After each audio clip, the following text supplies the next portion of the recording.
إن الحمد لله نحمده ونستعينه ونستغفره ونعوذ بالله من شرور أنفسنا ومن سيئات أعمالنا من يهده الله فلا مضل له ومن يضلل له فلا هادي له وأشهد أن لا إله إلا الله وحده لا شريك له وأشهد أن محمدا عبده ورسوله أما بعد يا أيها الناس اتقوا ربكم الذي خلقكم من نفس واحدة خلق منها زوجها وبث منهما رجالا كثيرا ونساء واتقوا الله الذي تساءلون به والأرحام إن الله كان عليكم رقيبا يا أيها الذين آمنوا اتقوا الله حق تقاته ولا تموتن إلا وأنتم مسلمون ஆகுக என்ற ஒரு சொல்லை கொண்டு இந்த பிரபஞ்சத்தையும் கோடான கோடி ஜீவராசிகளையும் படைத்து வளர்த்து பரிபாலித்து வரும் எல்லாம் வல்ல அல்லாஹ்வை புகழ்ந்தவனாகும்.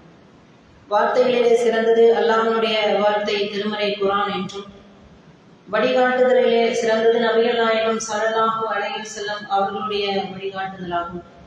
இவை இரண்டும் தவிர்த்து இந்த மார்க்கத்தில் புதிதாக ஏற்படுத்தப்படும் ஒவ்வொரு வணக்க வழிபாடுகளும் சடங்கு சம்பிரதாயங்களும் பிதஅத் எனும் அனாச்சாரமாகும். யாரெல்லாம் அதை பின்பற்றுகிறார்களோ அது அவர்களை நரகிலே கொண்டு போய் சேர்க்கும் என்ற அண்ணல் பெருமானாரின் எச்சரிக்கையை நினைவு கூர்ந்தவனாகவும், எல்லாம் வல்ல அல்லாஹ்வினுடைய அன்பும் அருளும் கருணையும் நம்மை எல்லாம் நேர்வழிப்படுத்த வந்த நபிகள் நாயகம் ஸல்லல்லாஹு அலைஹி வஸல்லம் அவர்கள் மீதும் அவர்களுடைய குடும்பத்தினரின் மீதும் அவர்களை தன்னால் இயன்ற அளவு அப்படியே பின்பற்றி வாழ்ந்த அத்துணை மக்களின் மீதும், குறிப்பாக இந்த ஜும்மாவுடைய கடமையை நிறைவேற்றுவதற்காக வந்து அமர்ந்திருக்கக்கூடிய நம் அனைவரின் மீதும் என்றென்றும் நின்று நிலவட்டுமாக என்று பிரார்த்தனை செய்தமாக என்னுடைய உரையை ஆர்வம் செய்கின்றேன். அன்பிற்குரிய சகோதர சகோதரிகள்,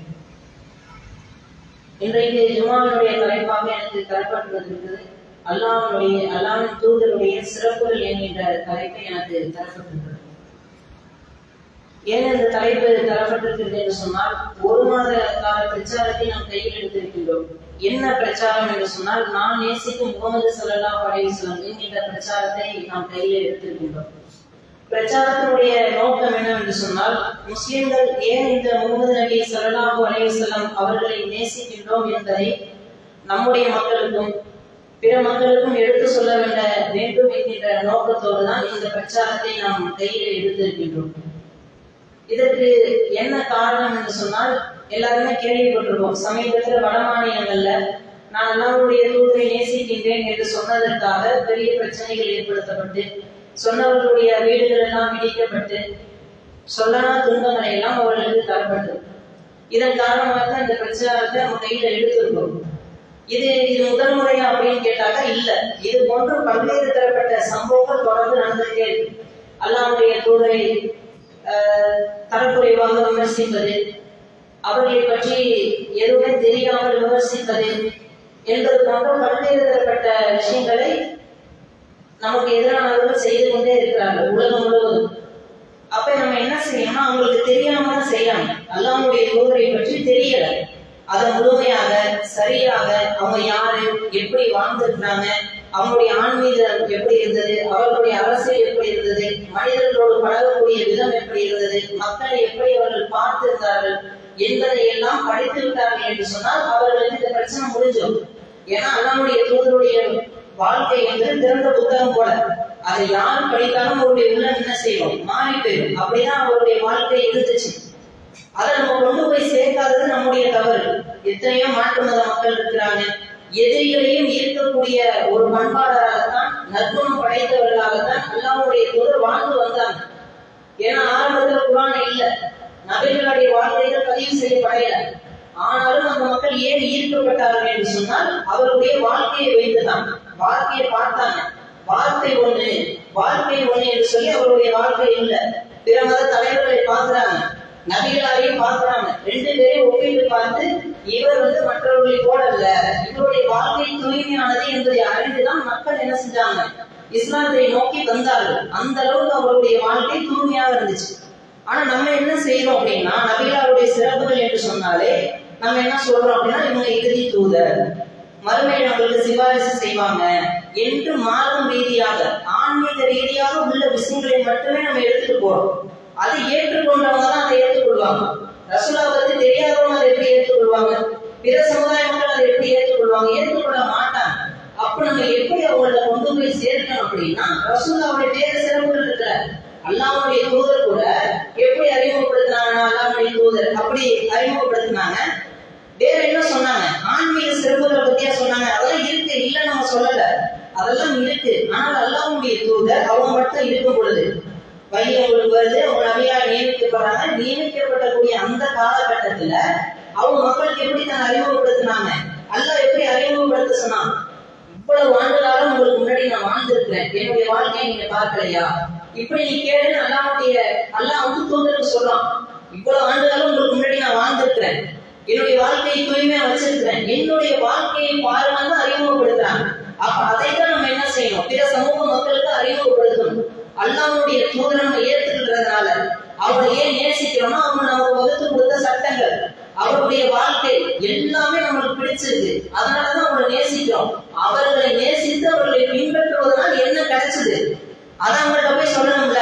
நம்ம என்ன பயனை பெற்றோம், அந்த பயனை பற்றி தான் அவங்களுக்கு சொல்லணும். அந்த பயனுடைய சிறப்புகளை தான் அவங்களுக்கு முன்னாடி வைக்கணும். அப்படி முன்னாடி வைத்தால்தான் அவர்கள் அல்லாஹ்வுடைய தூதரை புரிந்து கொள்வார்கள். புரிந்து கொண்டார்கள் என்று சொன்னால் இது போன்ற எந்த விமர்சனம் வராது. பல அறிஞர்கள், அறிவியலாளர்கள், இன்னும் மெத்தப்படைந்த மேதாவிகள் அவங்கெல்லாம் புரிஞ்சு வச்சிருக்காங்க.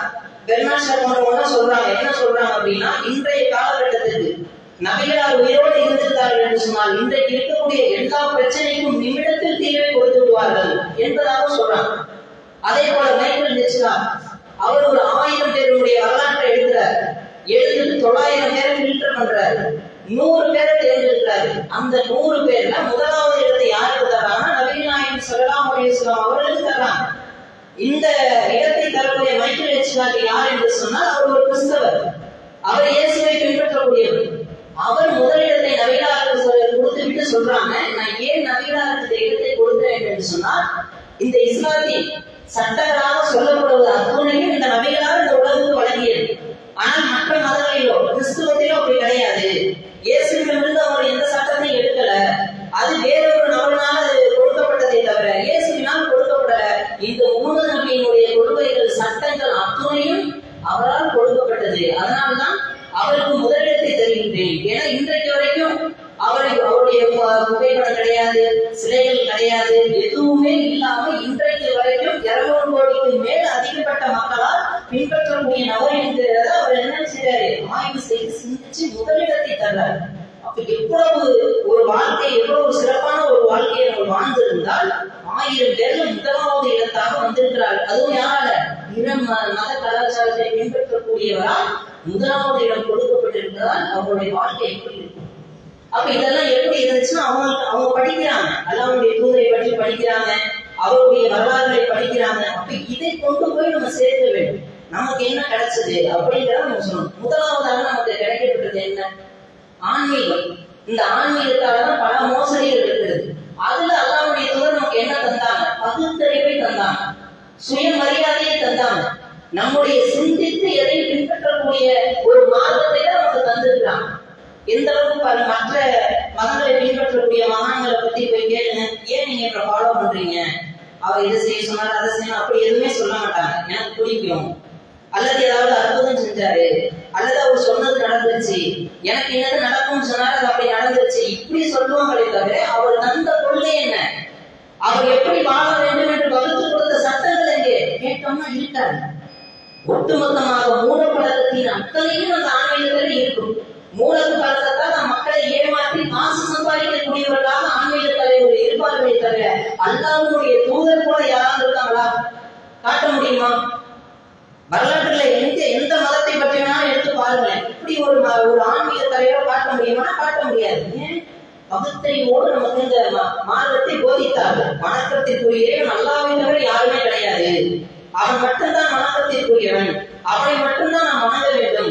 கல்லு கடவுள் கிடையாது, மண்ணு கடவுள் கிடையாது, சாணி உள்ள கடவுள் கிடையாது, இது எதுவுமே கடவுள் கிடையாது என்பதை நம்ம என்ன செய்யறாங்க? பகுத்தறிவோடு சிந்தித்து ஒரே ஒரு இருப்பதுதான் நலம், அதுதான் உண்மை, அதுதான் சத்தியம் என்பதை நமக்கு புரிய வச்சு நமக்கு அந்த பகுத்தறிவோடு இந்த மார்க்கத்தை கொடுத்துருக்காங்க.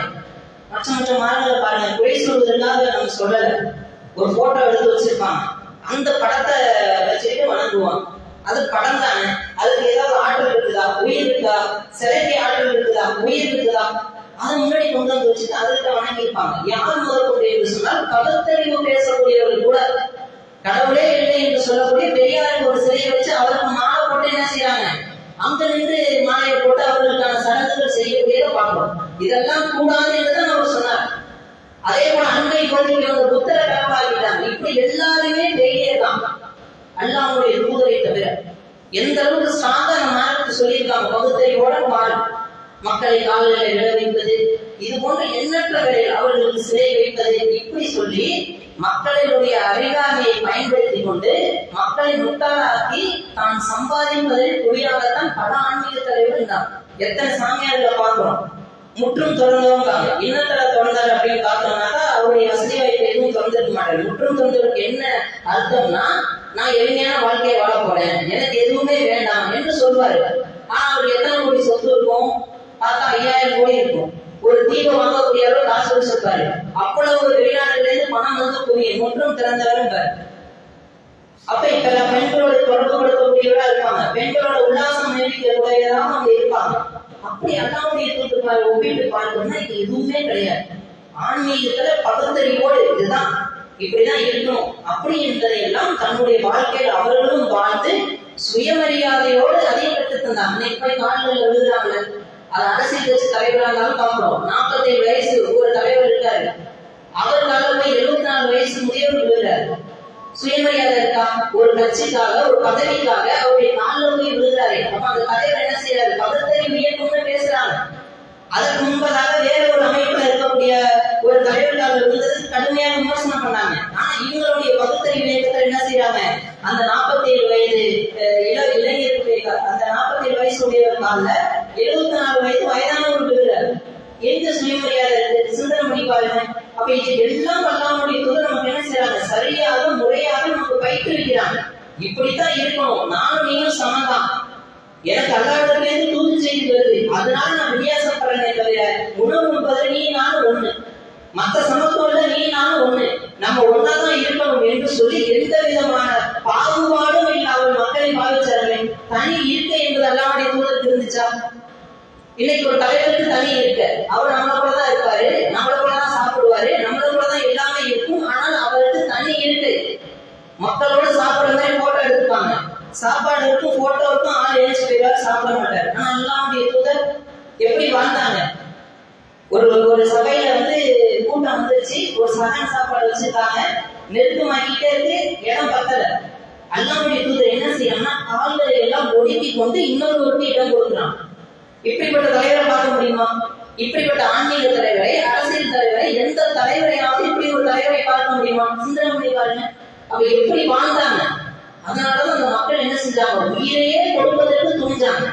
இவர் சொல்லொன்றும் செயலொன்றும் இருக்கக்கூடிய தலைவர் இல்லை, நம்மளை நேசிக்கிறார், நமக்காக உழைக்கிறார், நமக்காக எதையும் செய்ய துணிந்தவராக இருக்கிறார் என்பதை அந்த மக்கள் புரிந்து கொண்டார்கள். இன்னும் எந்த அளவுக்கு பார்த்தாக்கா, பள்ளிவாசல் கட்டுறாங்க மதீனாவுல, கட்டும் பொழுது உட்கார்ந்து வேலையை பாருங்க. அப்படியே அல்லாஹ்வுடைய தூதர் வயிறுகள் என்ன செஞ்சாங்க? கற்களை கட்டி கொண்டு போர்களையும் சரி, பசியின் கொடுமை, வயிற்றுல கல்லை கட்டிட்டு அகல் பண்றாங்க. பள்ளிவாசல் கட்டும் போது கல்லை தூக்கிட்டு வராங்க. அல்லாஹ்வுடைய தூதர் நீங்க அனைவருக்கும் நன்மை வேண்டும். எந்த அளவுக்கு சிந்திச்சு பார்க்க முடியுமா? இப்படி ஒரு தலைவரை இனி உலகத்துல காட்ட முடியுமா? அவர்களை தவிர மெய் சிலிர்த்தது அப்படி ஒரு வாழ்க்கை. எப்படி நடந்திருக்காங்க. அதனால அண்ணா சொல்றான், உங்களில் இருந்து உங்களுக்கு ஒரு தூதர் வந்து விட்டார். அவர் உங்கள் மீது பேரன்பு கொண்டவராக இருக்கிறார், கருணை கொண்டவராக இருக்கிறார். உங்களுக்கு ஏதாவது ஒன்று என்று சொன்னால் பதவிக்கு போயிடுவார், அவரு பதத்தை பற்றுவாரு. உங்களுக்காக கவலைப்படக்கூடியவராக இருக்கிறாரு. தன்னையே அழித்துக் கொள்ளக்கூடிய அளவிற்கு உங்களுக்காக அவர் கவலைப்படுகிறார் என்பதாக எல்லாம் அறிமுகப்படுத்துறாங்க. எப்பேற்பட்ட ஒரு வாழ்க்கையினர் இதை சொல்லணும். எப்படி பகுத்தறிவோடு இந்த மாநிலம் இருக்கு பாரு. எப்படி சுயமரியாதை கற்றுக் கொடுத்த ஒரு தலைவர் பாரு. சுயமரியாதை இவரை வழிநடத்தக்கூடிய ஒரு தலைவர் பாரு. இது மாதிரி உங்களுடைய மாநிலத்தில் இருக்கா? உங்களுடைய மதத்துல இருக்கா? அப்ப இந்த சுயமரியாதையும் பகுத்தறிவும் இறைவன் ஒருவனே என்பதையும் மக்களுக்கு அவர் போதித்தார். அதுதான் எங்களுக்கு கொடுத்திருக்கக்கூடிய மிகப்பெரிய பரிசு சொல்லலாம்ல. இதை மறுத்து யாராவது பேச முடியுமா? அல்லது அவர்கள் தலைவர்களை யாராவது காட்ட முடியுமா? இதை இந்த சிறப்பை போய் நம்ம மற்ற மக்களுக்கு சொல்லணும். எவ்வளவு கொடுமைகள் இன்னைக்கு ஆன்மீகத்தின் பெயர்கள், எவ்வளவு மோசடிகள், எவ்வளவு சொத்து அபகரிப்புகள், மக்களுடைய பணங்களை பிடுங்கிக் கொண்டே இருக்கிறார். மூட நம்பிக்கையை ஊட்டி ஊட்டி இஸ்லாத்துல எந்த செலவாவது இருக்கா? அல்லாஹ்வை வந்து வணங்குவதற்கு எந்த செலவாவது இருக்கா? தூதரை பின்பற்றுவதற்கு செலவு இருக்கா? எதுவுமே கிடையாது. இவ்வளவு ஒரு பகுத்தறிவு இருக்க மாறும் மனிதன் மனிதனமாக வச்சிருக்கு. பெரிய சயின்டிஸ்டா இருப்பான், ஏவுகணையை கொண்டாந்து நிப்பாட்டி இருப்பான், விண்வெளிக்கு வந்து ராக்கெட் அனுப்ப போறோம்பான். பார்த்தா ஒரு எலுமிச்சம்பழத்தை அடிச்சு கீழே வச்சிருக்கோம். ஏன்னா அவ்வளவு ஸ்பேர் பார்ட்ஸ் இருக்கு. அதுல ஓடாதுன்னு ஒரு எலுமிச்சம்பழத்துல ஓடிடுமா? அப்ப இதெல்லாம் எப்படி அல்லாஹ்வுடைய தூதர் அணுகுறாங்க? இதுக்கு எந்த ஆற்றலும் கிடையாது. படைத்த இறைவனை தவிர எந்த பொருளுக்கும் எந்த ஆற்றலும் கிடையாது என்பதை எவ்வளவு ஆணித்தரமாக பகுத்தறிவோடு நமக்கு சொல்லி கொடுத்துருக்காங்க. இது நமக்கு கிடைத்தது. இரண்டாவது என்ன? இரண்டாவது இந்த பெண் உரிமை. பெண்களுக்கான உரிமைகள் எவ்வளவு கொடுக்கப்பட்டிருக்கு பாருங்க. இன்னைக்கு மற்ற மதங்கள்ல இருக்கக்கூடிய பெண்கள் எல்லாம் எப்படி அவங்களுடைய வேதம் அறிமுகப்படுத்துது. ஒரு ஆடு மாடு லெவல் கூட அவங்களை வைக்கல. அவ்வளவு கேவலமாக அவங்களுடைய உரிமைகள் கொடுக்கப்படாம அவங்களுடைய மதத்துல இருக்கு. இன்னைக்கு வேலைக்கு போறாங்க, இன்னைக்கு படிக்கிறாங்க, இன்னைக்கு எல்லாம் செய்யறாங்கன்னா அதையெல்லாம் மீறி செய்யறாங்க. அந்த மதம் அவங்களுக்கு அனுமதி கொடுக்கல, அந்த மதம் அவங்களுக்கு வழி காட்டல. அவர்களாக அந்த வேதங்களை எல்லாம் தூக்கி வீசி எறிந்து விட்டு அவர்களை வந்து தன்னுடைய உரிமைகளை அவங்க வீட்டில் எடுத்துக்கிட்டாங்க. ஆனா இஸ்லாத்துல எந்த காலத்துல 1400 ஆண்டுகளுக்கு முன்பதாக சிந்திச்சு பாருங்க. பெண் உரிமை பத்தி பேச முடியுமா? இன்றைய காலத்துக்கு வெறுமனே 33% தான், அதுக்கு மேல கொடுக்கல. ஆனா அன்றைய காலகட்டத்துல கல்வி உரிமையை அல்லாஹ்வுடைய தூதர் வழங்கினாங்க.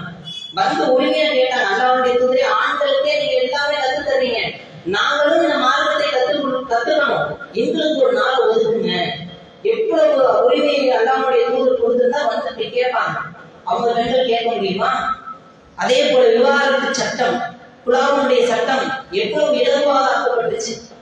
எந்த கேள்வியும் இல்லை. அல்லாஹ்வுடைய தூதரே அவரை வாழ பிடிக்கல, நான் குலாவிடனா எந்த பேச்சும் கிடையாது. அல்லாஹ்வுடைய தூதர் குலா பண்ணி வச்சிருவாங்க. எவ்வளவு இலகாக இன்னைக்கு விவாகரத்து வாங்க முடியுமா? இன்றைக்கு வரைக்கும் வாங்க முடியுமா? எவ்வளவு பெண்டிங் கேஸ்கள், எவ்வளவு விஷயங்கள். அவருடைய வாழ்க்கையே போயிடும்.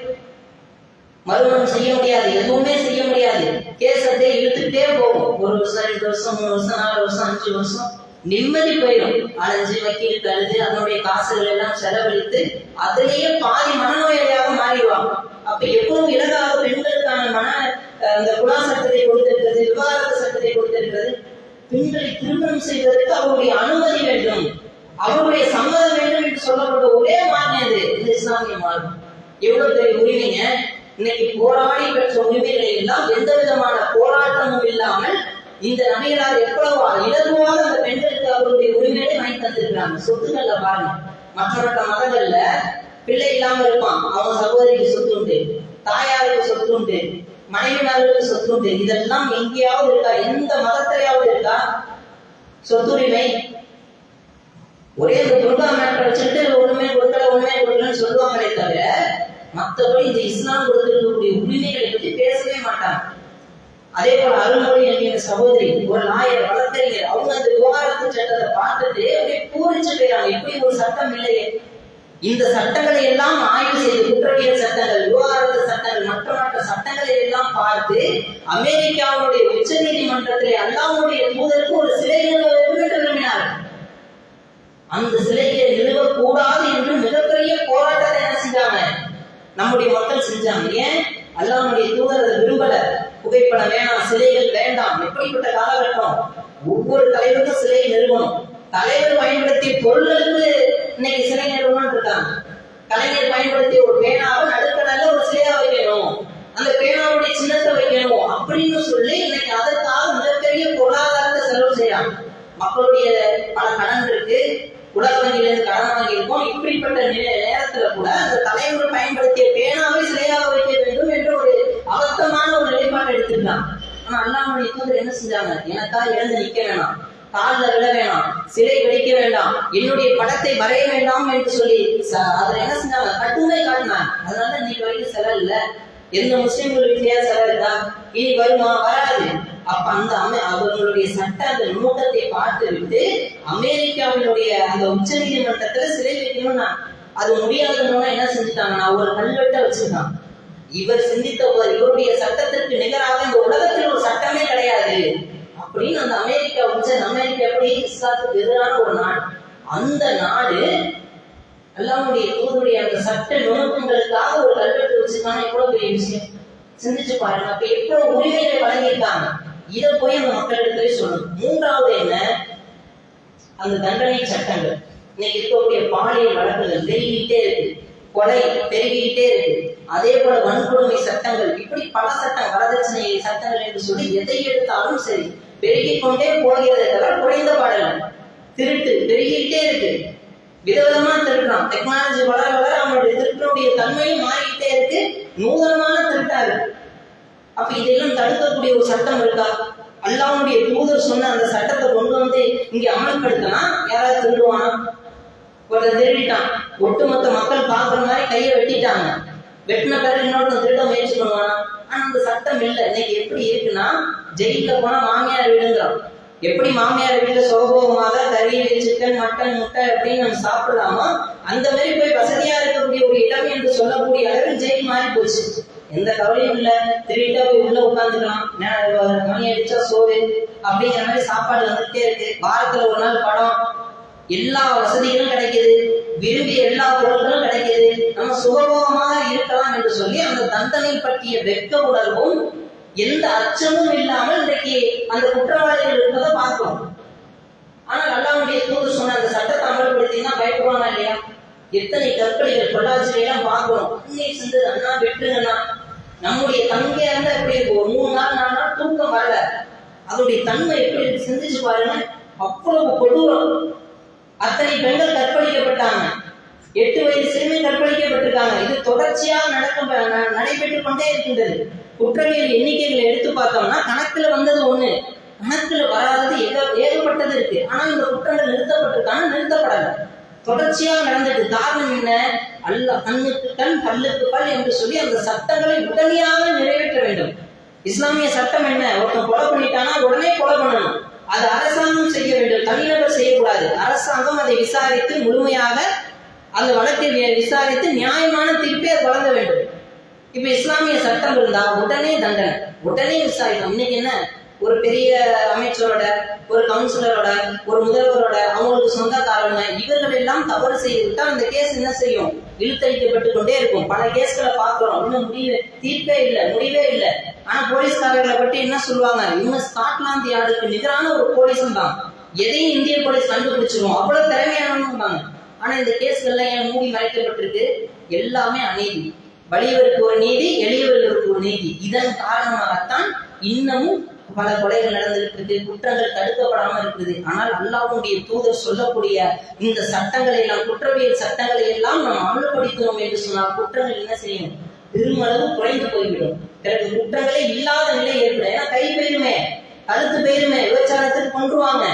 அதற்கு பிறகு யாராவது துணிஞ்சு செய்வானா? அந்த துணிவு வருமா? வராது. இன்னைக்கும் பல இடங்கள்ல இந்த இஸ்லாமிய சட்டம் தான் சரியான தீர்வு என்று பேசக்கூடிய அளவிற்கு பெண்கள் பேசுறாங்க.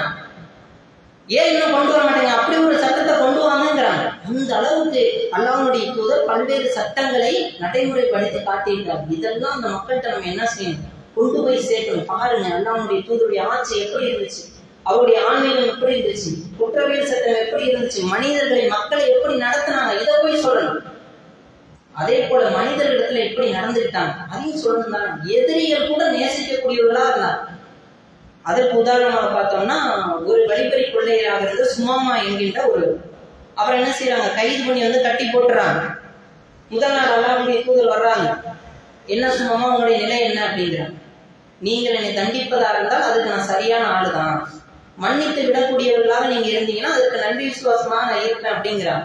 2ஆம் நாள் வராங்க, இதே திரும்ப சொல்றாரு. 3ஆம் நாள் வராங்க, இதே திரும்ப சொல்றாங்க.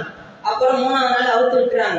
விட்ட உடனே அவங்க என்ன செய்யறாங்கன்னா, போய் பக்கத்துல இருந்த ஒரு குட்டையில குளிச்சுட்டு அல்லாஹ்வுடைய தூதர் சொல்றாங்க, அல்லாஹ்வுடைய தூதரே, இது வரைக்கும் உலகத்துல எனக்கு பிடிக்காத ஒரு நபர் இருப்பாங்கன்னா அது நீங்க தான், பிடிக்காத ஒரு மார்க்கம் இருக்கும்னா அது இஸ்லாம் தான். ஆனால் இன்று முதல் எனக்கு பிடித்த ஒரு நபர் யார் என்று சொன்னால் நீங்கள் தான். எனக்கு பிடித்த ஒரு மார்க்கம் என்று சொன்னால் அது இஸ்லாம் தான். நான் இஸ்லாத்தை ஏற்றுக்கொள்கிறேன் என்று சொல்லிட்டு அஷ்ஹது அல்லா இலாஹ இல்லல்லாஹ் வ அஷ்ஹது அன்ன முஹம்மது ரசூலுல்லாஹ் என்று சொல்லி அந்த இடத்துல என்ன செய்யறாங்க, அல்லாஹ்வுடைய தூதர்கிட்ட அவங்க இஸ்லாத்தை ஏற்றுக்கொள்றாங்க.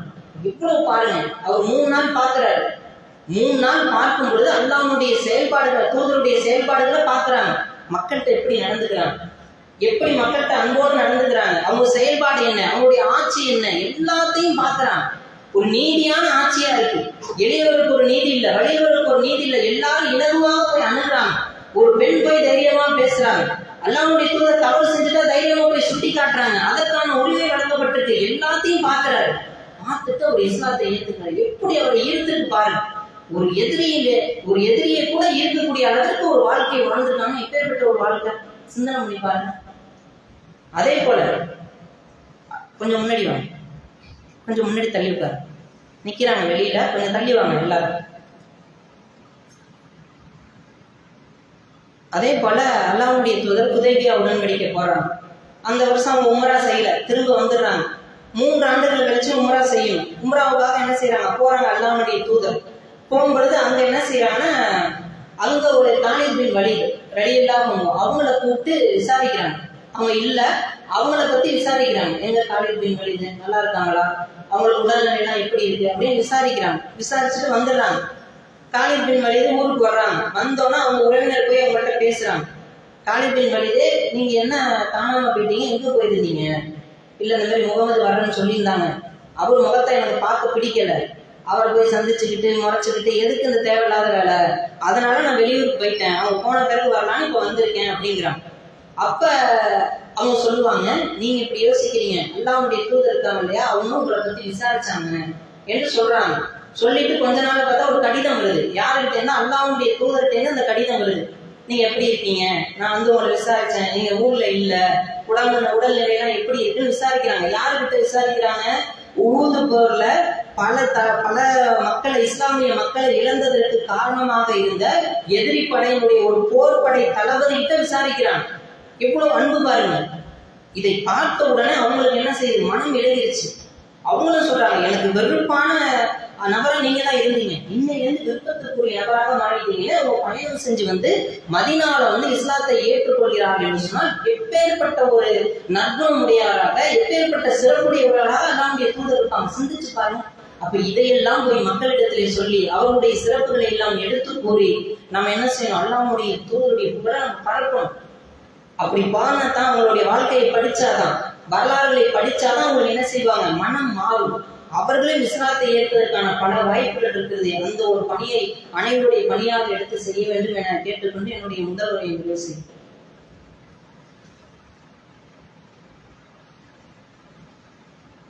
புகழ் புகழ்ச்சியும் நம்ம எல்லாம் படித்த ஏக இறைவனுக்கு என்று போற்றி தந்தவாக என்னுடைய 2ஆம் உரையை ஆரம்பிச்சோம். இன்னும் 2 தினங்கள்ல இந்துக்களின் பண்டிகையான தீபாவளி பண்டிகை வருது. இந்த பண்டிகையை ஒட்டி பட்டாசு கடைகள்ல யார் அதிகமாக இருப்பாங்க அப்படின்னா, நம்ம மக்கள் தான் அதிகமா நிக்கிறாங்க. ஆனா ஒரு முஸ்லீமுடைய பண்பு என்ன, ஒரு யார் முஸ்லீம் அப்படின்னா, பிறருக்கு நாவாலும் கரத்தாலும் யார் தொல்லை தரவில்லையோ அவங்கதான் முஸ்லீம். இந்த பட்டாசு வெடிப்பதனால எவ்வளவு ஆபத்துகள், ஒரு சின்ன சின்ன சிட்டுக்குருவிகள், நாய்கள், விலங்கினங்கள், வயதானவர்கள், அதுலேருந்து வரக்கூடிய அந்த சுவாசம் எல்லாம் அந்த புகையினுடைய சுவாசத்தை சுவாசிச்சோம்னா நுரையீரல் பாதிக்கப்படுது. அதுலேருந்து வரக்கூடிய சத்தத்தினுடைய டெசிபல் எல்லா முதியவர்களையும் காயப்படுத்துது, அவருடைய செவிகளை பாதிக்குது. நிறைய பேருக்கு காதுகள்ல ரத்தம் வருதுன்னு கூட சொல்றாங்க. அந்த அளவுக்கு அதனுடைய பாதிப்பு இருக்கிறது. நமக்கே அந்த சத்தத்தை கேட்க முடியுதா? இன்னைக்கு இருக்கக்கூடிய அந்த வெடிகளுடைய சவுண்டுங்கிறது ரொம்ப டெசிபல் அதிகமுடையதாக இருக்குது. அப்ப இதெல்லாம் நம்ம கருத்துல எடுக்கணும். நம்ம எப்படி இருக்கிறோம்? கொஞ்சம் கூட கவலைப்படாம அந்த விலங்கினங்களை பத்தி, குருவிகளை பத்தி, பறவைகளை பத்தி, நாய்களை பத்தி என்ன கவலைப்படாம இருக்கும். இதுக்கெல்லாம் நம்ம துன்புறுத்தணும் என்று சொன்னால் அந்த கேள்வி கணக்கு நமக்கு இருக்கிறது. மற்ற மனிதர்கள் கூட நம்ம இல்லை. எந்த மனிதருக்கும் நம்ம என்ன செய்யக்கூடாது? தீங்கு செய்யக்கூடாது. ஜீவகாருண்யத்தை பற்றி அதிகம் கேள்வி கணக்கு கேட்கப்படக்கூடியதாக நம்ம ஆர்வம் இருக்கிறது. சரியாக முறையாக நம்ம நடக்கணும். ஏன்னா ஒரு கழுதை வருது, கழுதையுடைய முகத்துல சூடு போட்டிருக்காங்க. சூடு போட்ட அந்த கழுதையை பார்த்துட்டு அல்லாஹ்வுடைய தூதர் அவருக்கு நாசம் உண்டாகட்டும், தக்குவா என்பது உள்ளத்தில் இருக்கிறது, ஏச்சம் என்பது உள்ளத்தில் இருக்கிறது என்று சொல்லி அந்த குதிரைக்கு சூடு போட்டதை அல்லாஹ்வுடைய தூதர் என்ன செய்யறாங்க? கண்டிக்கிறாங்க. அப்படிப்பட்ட மாநிலத்துல இந்த விலங்கினங்கள் துன்புறுத்தப்படுது, மனிதர்கள் துன்புறுத்தப்படுறாங்க. அப்ப அப்படிப்பட்ட ஒரு செயலை நம்ம செய்யலாம். என் குழந்தை ஆசைப்படுது, புரிய வைக்கணும். விஷத்தை கேட்டா வாங்கி கொடுப்போமா? ஒரு விஷம்னு தெரியுது, பாதிப்புன்னு தெரியுது, சாராயத்தை கேட்டா வாங்கி கொடுப்போமா? அப்ப என்ன சொல்லணும்? அப்ப இந்த மாதிரி முடிவு எடுப்போமா? பாவம் சின்ன பிள்ளை, சாராயம் தானே வாங்கி கொடுப்போம், பீடி தானே வாங்கி கொடுப்போம், சிகரெட் தானே வாங்கி கொடுப்போமா? அப்ப அறிவு வேலை செய்யல. பண்டிகையினுடைய இறைச்சி வாங்கி கொடுப்போமா? அதே போலதான் இதுவும் ஹராம். அப்ப இந்த விஷயத்துல பொதுவாக இருக்கக்கூடியதை நம்ம பார்க்கணும். அல்லாஹ்வுடைய தூதர் இப்படி வழிகாட்டல. தன்னுடைய பேர பிள்ளைகள் ஜகாத்தினுடைய ஒரு பேரிச்சம்பளத்தை வாயை எடுத்து வச்சதுக்காக எப்படி பதறி அடிச்சு போனாங்க. இது ஹராம், நீ உண்ணக்கூடாது என்று சொல்லி பதட்டத்தோட போய் தடுத்தாங்க. அந்த பதட்டம் இருக்கா? சின்னது தானே, பார்த்துக்குவோம். இந்த சின்ன சின்ன விஷயங்கள் தான் நம்ம நிறைய தள்ளும். பெரிய பெரிய விஷயத்துல பயப்படுவோம், சின்ன விஷயத்துல கவனம் மட்டும் இருக்கும், அலட்சியமாக இருக்கும். இது என்ன செய்யும்? நம்மளை கொண்டு போய் நிறைய தள்ளி விட்டோம். நம்ம பிள்ளைகளுக்கு இப்பயிலிருந்து ட்ரைனிங் பண்ணணும். 5ல விளையாது, 50ல விளையாது. இதனாலதான் பல கலாச்சாரம், மாற்று மத கலாச்சாரங்களே நம்மளை சுற்றி ஒட்டி கொண்டது. அப்ப இந்த வழிபாடு, இந்த ஒரு நிலைப்பாடு நமக்கு தேவையில்லை. இதை தூக்கி எறிஞ்சிடும். ஏன்னா யூதர்களையும் நசராணிகளையும் நம்ம பின்பற்ற கூடாது. ஒழுங்கு பந்து அவங்க போனாங்க, அதுல நீங்களும் போவீங்கிறாங்க. அப்படிப்பட்ட ஒரு நிலைப்பாடு நமக்கு தேவையில்லை. இந்த கலாச்சாரத்தை நடு விட்டுருங்க. இந்த வெடி என்பது, பட்டாசு என்பது ஆசை கரியா போகுது. வீண் விரையும் செய்பவர்கள் சைத்தானின் சகோதரர்கள். அப்ப நம்ம யாரும் நம்மளே முடிவு பண்ணிக்கோங்க. பிள்ளைகளுக்கு எடுத்து பொறுமையா சொல்லுங்க, கேட்பான். நம்ம சொல்லக்கூடிய விதத்துலதான் இருக்கு. அதனுடைய தீங்குகள் என்ன எல்லாத்தையும் சொல்லணும், கண்டிப்போடு நடக்கணும் என்று கேட்டுக்கொண்டு என்னுடைய உரையை நிறைவு செய்கிறேன். வாஹிது தவனா அல்ஹம்துலில்லாஹி ரப்பில் ஆலமீன். அஸ்ஸலாமு அலைக்கும்.